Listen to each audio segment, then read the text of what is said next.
ஸ்ரீ குருப்பியோ நமக. பெரியவாச்சரணம். ஹரஹர சங்கர, ஜெய ஜெய சங்கர. சௌந்தரிய லகரி ஒரு உத்தமமான ஒரு கிரந்தமாக இருக்குது, அருட்கவி ஒரு கவிதையாக இருக்குது அப்படிங்கிறது தான் பெரியவா சொல்லிட்டு வரா. அதாவது ஸ்ருதி ஸ்மிருதி புராணானாம் ஆலயம் கருணாலயம் நமாமி பகவத்பாத சங்கரம் லோக சங்கரம்னு கருணாலயமாக இருக்கக்கூடிய பகவத் பாதாள் சங்கரர் அவருடைய கருணையை நம்மளுக்கு கொடுக்குறாருன்றதோட அவரும் இந்த ஸ்லோகத்து மூலியமாக அம்பாளுடைய கருணை கடாட்சத்துக்கும் அனுகிரகத்துக்கும் நாம் ஒரு பாத்திரமாகிறோம் அப்படிங்கிறது தான் பெரியவா பேசிட்டு வரா. சரி, இப்போ இந்த அருட்கவிதை இரண்டு பொருட்களின்னு பேசிட்டு வரோம் நம்ம, அதுதான் பார்த்துட்டு வரோம் நம்ம. என்ன சொல்கிறான் பெரியவா அப்படின்னா, ஒரு பக்தியோட ஒரு ஸ்லோகத்தை சொல்கிறோம், உளறி கொட்டுறோம்ப்பா, சொல்கிறது கூட இல்லை, ஏதோ உளறி கொட்டுறோம், உனக்கு கடவுளுடைய அருள் கிடைக்கிறது அப்படின்னு நம்ம சொல்கிறோம். ஆனால் அந்த பக்திங்கிறது ஒன்று வரணுமே, அந்த ஸ்லோகத்தை கையில் எடுக்கணுமே, அந்த புஸ்தகத்தை கையில் எடுக்கணுமே, 4 வார்த்தை வாயில் வரணுமே, அது வரமாட்டேங்கிறதே.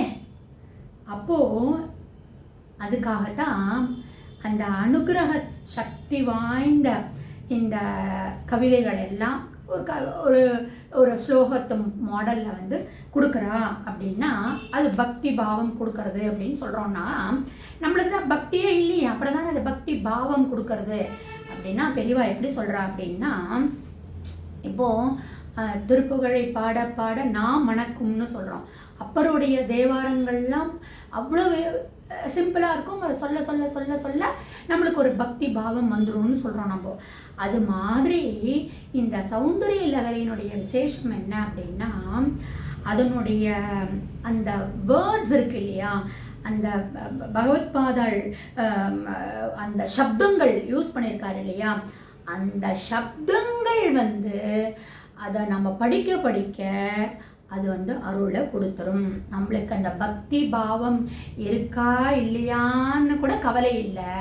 அந்த சௌந்தரிய லகரியை கையில் எடுத்து வச்சுட்டு அந்த வார்த்தைகளை ஒரு 2 தடவை 3 தடவை ப்ரொனவுன்ஸ் பண்ண பண்ண பண்ண பண்ண அந்த அருள் அந்த சப்தங்களுக்கு அவ்வளவு மகத்துவம் இருக்குது, அந்த திவ்ய சக்தி இருக்குன்னு சொல்லலாம். அதனால தானே இந்த வேத மந்திரங்கள்லாம் சொல்கிறாங்க, போச்சு ப்ரொனவுன்சேஷன் கரெக்டாக இருக்கணும், ப்ரொனவுன்சேஷன் கரெக்டாக இருக்கணும்னு சொல்கிறது இல்லையா. அந்த வேத மந்திரங்களுக்கு எப்படி சக்தி இருக்கோ அது மாதிரி ஒரு விசேஷ சக்தி இந்த சௌந்தரிய லகரியினுடைய வார்த்தைகளுக்கு, ஸ்லோகத்தில் இருக்கக்கூடிய வார்த்தைகளுக்கு இருக்கு. இந்த மாதிரி அருட்கவிதைகளுடைய அர்த்தம் பாவம் உருக்கமாக இருக்கும், காவிய ரசம் ஃபுல்லாக பொருந்தி இருக்கும். அப்படிங்கிறதுனால மட்டுமே இது அருட்கவின்னு சொல்ல முடியாது.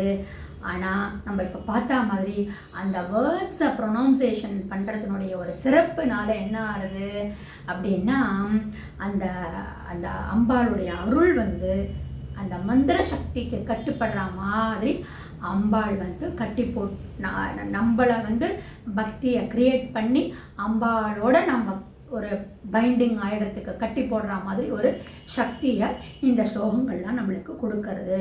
உணர்ச்சியே இல்லாமல் அர்த்தம் தெரியாமல் திருப்பி திருப்பி திருப்பி ஜபம் பண்ணுற மாதிரி பெரியவா சொல்கிறா. ஒரு ஜபம் பண்ணுற மாதிரி இதை நம்ம சொல்லிகிட்டே இருக்க இருக்க இருக்க இருக்க அந்த அம்பாளுடைய அனுகிரகம் கிடைக்கும். அதுக்காக அர்த்தம் புரிஞ்சுக்காமல் அப்படியே பிளைண்டாக படிக்க சொல்லலை. டு ஸ்டார்ட் வித் அந்த பக்தி வரத்துக்கு, இந்த இக்னைட் பண்ணுறதுக்கு அப்படி பண்ண பண்ண பண்ண இந்த மூக்க பஞ்சசக்திலாம் பார்த்தேன்னா சண்டி குமாரி அப்படின்லாம் அந்த வார்த்தைகளை நம்ம அந்த ஜபம் மாதிரி பண்ண பண்ண பண்ண அது அந்த மந்திர சக்தி கொடுத்து நம்ம அம்பாள் கிட்ட நம்மளை ஒரு ஈர்க்கும் அப்படின்னு சொல்கிறார். ஸோ இதான் எல்லா மகான்களுடைய கவிதைகளும் இந்த மாதிரி தான் இருக்குன்னு சொல்கிறா பெரியவா. ஆச்சாரியர்களுடைய ஸ்துதியில் பார்த்தோம்னா அர்த்த விசேஷம் எல்லாம் அப்படியே ஒரு சுரங்கம் மட்டும் இருக்குது. ஒரு என்ன சொல்கிறது, அது எப்படி சொல்கிறா பெரியவான்னா, சும்மா ஆர்டினரி ஸ்டோன் இல்லையா, இமிட்டேஷன் ஸ்டோன்ஸ் இல்லையா, அப்படியே ரத்தனங்களும் வைரங்களுமா அவ்வளவு ஒரு வார்த்தைகளுக்கு அவ்வளவு ஒரு டீப் அந்த சக்தி இருக்குது அப்படின்னு சொல்கிறா. மேலும் சொல்கிறா பெரியவா. அதை நாளை தொடர்ந்து நம்ம பார்க்கலாம். இது